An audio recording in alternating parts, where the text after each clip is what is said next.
श्री कृष्णा, राधे राधे। मेरी सभी कार्तिक नहाने वाली बहनों को तीसरे दिवस की हार्दिक शुभकामनाएं। आज आप सुनेंगे कार्तिक महात्म का तीसरा अध्याय। श्री कृष्ण भगवान के चरणों में शीश झुकाए, श्रद्धा भाव से पूजे हरि, मन वांछित फल पाए। बोली विष्णु भगवान की जय। सत्यभामा बोली, आप सभी काल से व्याप्त और सभी काल आपके आगे समान हैं, फिर भी यह कार्तिक मास की सब मासों में श्रेष्ठ क्यों है? सब तिथियों में एकादशी और सब मासों में कार्तिक मास को ही आप अपना प्रिय क्यों मानते हैं? इसका क्या कारण है? तब भगवान श्री कृष्ण बोले, हे प्रिय, तुमने मुझसे बहुत ही अच्छी बात पूछी है। मैं तुमको इसका कारण बतलाता हूँ, आप ध्यानपूर्वक सुनो। इसी प्रकार एक बार महाराज बैन के पुत्र राजा पृथु ने प्रश्न के उत्तर में देवर्षि नारद से प्रसन्न किया था और श्री नारद जी ने उसे कार्तिक मास की महिमा बताई थी। राजा पृथु के प्रश्न के उत्तर में देवर्षि नारद ने कहा था, हे राजन, एक समय शंख नामक एक राक्षस बड़ा बलवान और अत्याचारी हो गया था। उसने अपने अत्याचारों से तीनों लोक को कांपयमान कर दिया था। उस शंखासुर ने स्वर्ग में रहने वाले देवताओं को भी जीतकर इंद्र आदि देवताओं व लोकपालों के अधिकार को छीन लिया। उसके डर कर सभी देवता सुमेरु पर्वत पर की गुफाओं में कटुबम्बियों के साथ बहुत दिनों तक छिपे रहे थे। वे बाद में सुमेरु पर्वत की गुफाओं में निश्चित होकर रहने लगे। उधर जब शंख को पता चला कि देवता आनंद से सुमेरु पर्वत पर रहने लगे हैं, तो उसने सोचा कि ऐसा कोई दिव्य शक्ति जरूर है जिसके कारण अपना अधिकार छिन जाने पर भी देवता बलवान होते जा रहे हैं। यह सोचते सोचते वह इस परिणाम पर पहुंचा कि वह सब देव मंत्रों के बल से ही बलवान हो रहे हैं।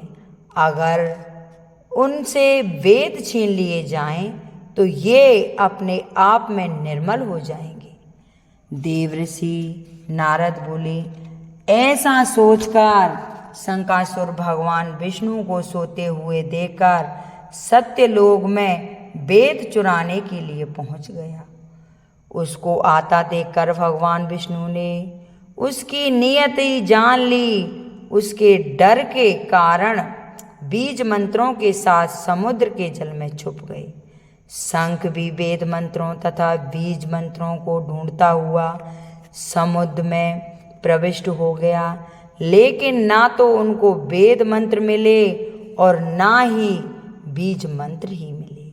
जब शंख समुद्र से निराश होकर वापस लौटा तो उस समय श्री ब्रह्मा जी पूजा की सामग्री लेकर सब देवताओं के साथ भगवान विष्णु की शरण में पहुँचे और भगवान को गहरी नींद से जगाने के लिए गाने बजाने लगे और धूप गंध आदि से बार बार उनका पूजन करने लगे। धूप दीप नैवेद्य आदि अर्पण करने पर भगवान की निद्रा भंग हुई और वे देवताओं सहित श्री ब्रह्मा जी को अपनी पूजा करते देखकर बहुत ही प्रसन्न हुए और उनसे इस प्रकार कहने लगे, मैं आप लोगों के इस कीर्तन और मंगल आचरण से अति प्रसन्न हूँ। आप अपना अभिष्ट वर मांगिए, मैं अवश्य प्रदान करूँगा।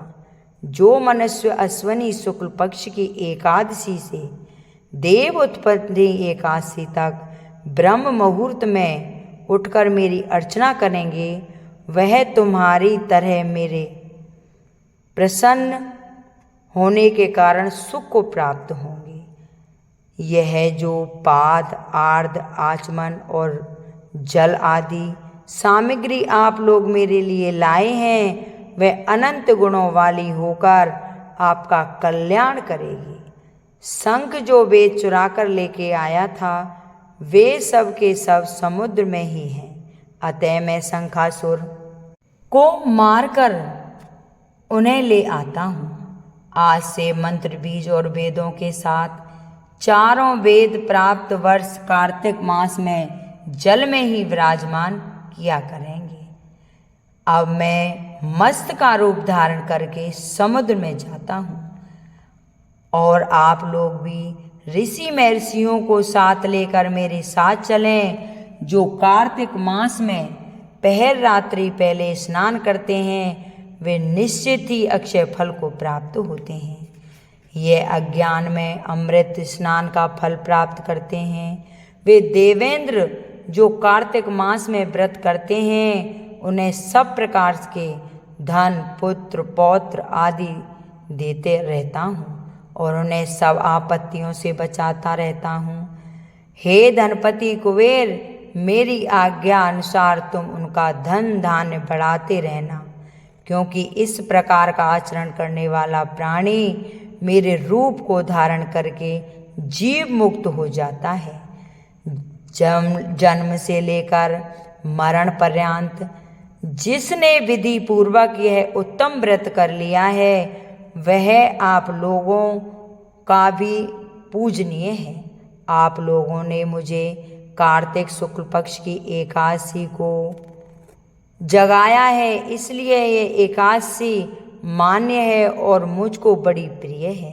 हे देवताओं, यह मिलता है वह अन्य व्रतों से नहीं मिलता।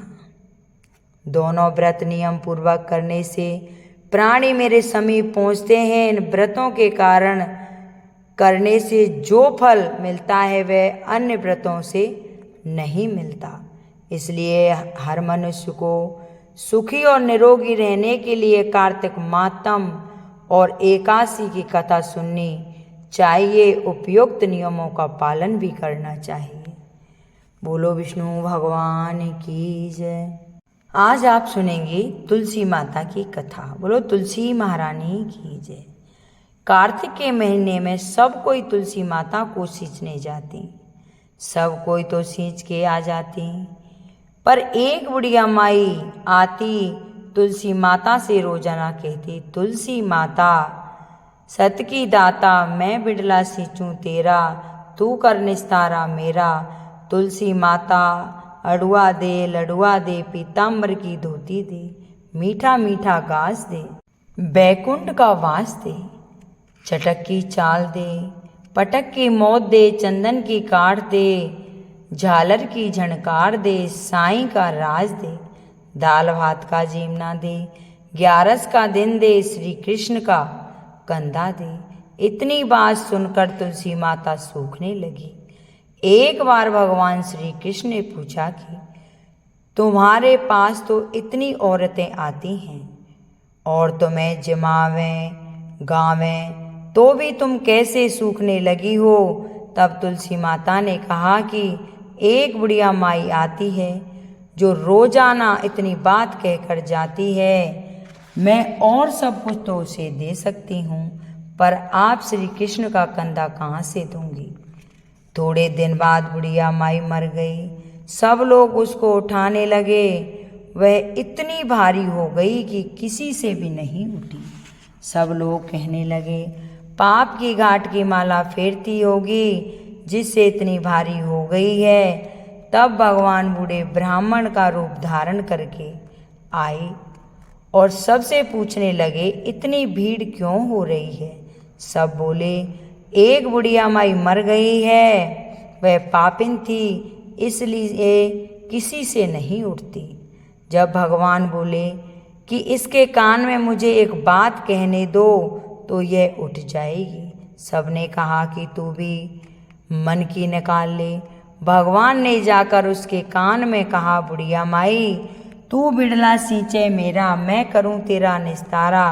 बुढ़िया माई अड़वा ले गड़वा ले, पीताम्बर की धोती ले, मीठा मीठा ग्रास ले, बैकुंठ का वास ले, चटक की चाल ले, पटक की मौत ले, चंदन की काट ले, झालर की झणकार ले, साईं का राज ले, दाल भात ले, जीमना ले, कृष्ण का कंदा ले। इतना सुनते ही बुढ़िया माई हल्की हो गई, भगवान कंधे पर ले गए, उसकी मुक्ति हो गई। हे तुलसी माता, जैसे उसकी मुक्ति करी ऐसे ही हमारी करना, जैसे सबको कंधा दिया वैसा ही हमको देना। हे भगवान, जैसे उस बुढ़िया माई के कारज संवारे, वैसे ही ये मेरी कथा सुने, हुंकारा भरे, उनकी सभी मनोकामना पूर्ण करना। बोलो तुलसी माता की जय।